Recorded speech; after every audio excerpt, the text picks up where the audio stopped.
Education hub with Nitish में आपका स्वागत है। हम आज आप लोगों के बीच लेकर आए हैं हिंदी ग्रामर का सेकंड टॉपिक।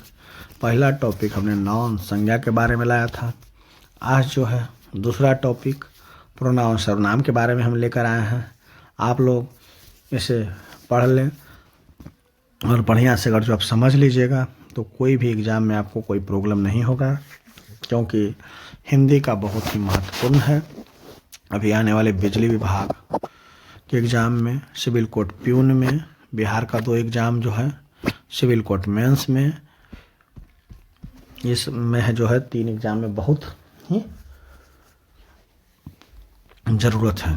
फिर तो आपको पता ही है केंद्रीय विद्यालय, नवोदय विद्यालय, सीटेट, टेट सभी एग्ज़ामों में हिंदी की है और बीपीएससी टीचर में TRE 4 में भी हिंदी का 30 क्वेश्चन रहता है, जो कि इसमें 9 नंबर लाना रहता है। ठीक है, हम अब आते हैं प्रोनाउन सर्वनाम की तरफ। सर्वनाम किसे कहते हैं? सबसे पहले तो हम आपको बता दें, जो संज्ञा के बदले में आता है उसे सर्वनाम कहते हैं। इसके कितने भेद हैं? इसके जो है 6 भेद हैं। पहला जो है पुरुषवाचक सर्वनाम है, दूसरा निजवाचक सर्वनाम है, तीसरा निश्चयवाचक सर्वनाम है, चौथा अनिश्चयवाचक सर्वनाम है, पांचवा प्रश्नवाचक सर्वनाम है, छठा संबंधवाचक सर्वनाम है। अब हम बताते हैं इसके बारे में। पहला जो है पुरुषवाचक सर्वनाम। पुरुषवाचक सर्वनाम के भी 3 भेद हैं। पहला प्रथम पुरुष, मध्यम पुरुष और अन्य पुरुष। प्रथम पुरुष जो है कहने वाला जो होता है प्रथम पुरुष जैसे होता है, जैसे मैं, हम दोनों, हम लोग। दूसरा है मध्यम पुरुष, जो कहेगा वो जो है प्रथम पुरुष होगा। दूसरा मध्यम पुरुष, सुनने वाला मध्यम पुरुष, जैसे तुम, तुम दोनों, तुम लोग। जैसे हम कह रहे हैं वीडियो में तो हम प्रथम पुरुष हैं, आप सुन रहे हैं तो आप जो है मध्यम पुरुष हैं। तीसरा अन्य पुरुष, जिसके बारे में जो कुछ कहा जाए उसे अन्य पुरुष कहते हैं। जैसे हम आपके बारे में अगर जो बोले तो वो जो है वह दोनों और वे लोग, मतलब सभी लोग जिसके बारे में हम चर्चा करें वो जो है अन्य पुरुष है। अब हम दूसरा लेकर आते हैं पुरुषवाचक के बाद निजवाचक सर्वनाम के बारे में। निजवाचक सर्वनाम, जिससे अपने आप का बोध हो उसे निजवाचक सर्वनाम कहते हैं। जैसे मैं आप जाऊंगे, तुम आप जाओगे।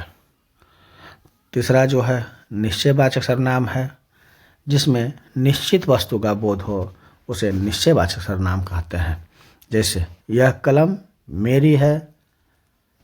अनिश्चयवाचक सर्वनाम, जिसमें निश्चित वस्तु का बोध नहीं हो उसे अनिश्चयवाचक सर्वनाम कहते हैं।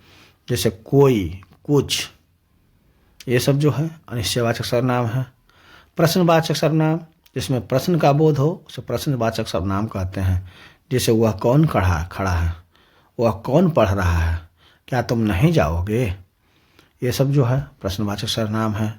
संबंधवाचक सर्वनाम, जिसमें संबंध का बोध हो उसे संबंधवाचक सर्वनाम कहते हैं। जैसे जो सोएगा वो खोएगा, जो सोएगा वो जो है खो जाएगा। जैसे आप अभी मेंस का एग्ज़ाम है, नहीं पढ़िएगा तो आपका हाथ से जॉब चला जाएगा। उसी तरह से जैसे वैसी, जैसी करनी वैसी भरनी, जिसकी उसकी, जिसकी लाठी उसकी भैंस। ये था हमारा सर्वनाम का टॉपिक नंबर 2। धीरे धीरे जो है हम सर्वनाम के बाद क्रिया विशेषण हिंदी का जो भी टॉपिक है लेकर आएंगे। उसके बाद हम आपको समानार्थी शब्द, विलोम शब्द, अनेक शब्दों के बदले एक शब्द, मुहावरा, लोकोक्ति का भी वीडियो लाएंगे, ताकि आने वाले सभी एग्जाम में किसी तरह का प्रॉब्लम न हो। आप लोग हमारे चैनल को लाइक, शेयर एंड सब्सक्राइब करना ना भूलें। जो भी बच्चे 2 क्लास से लेकर कंपटीशन तक हैं वो हमारे वीडियो से सर्वनाम की तैयारी कर सकते हैं। और साथ ही साथ मेरा जो एजुकेशन हब विथ नीतीश का सिविल कोर्ट मेंस का जो टेलीग्राम चैनल है उसमें आप लोग अभी जुड़ जाएं। इसके बाद हम धीरे धीरे सभी सब्जेक्ट पर क्वेश्चन लेकर आएंगे। धन्यवाद।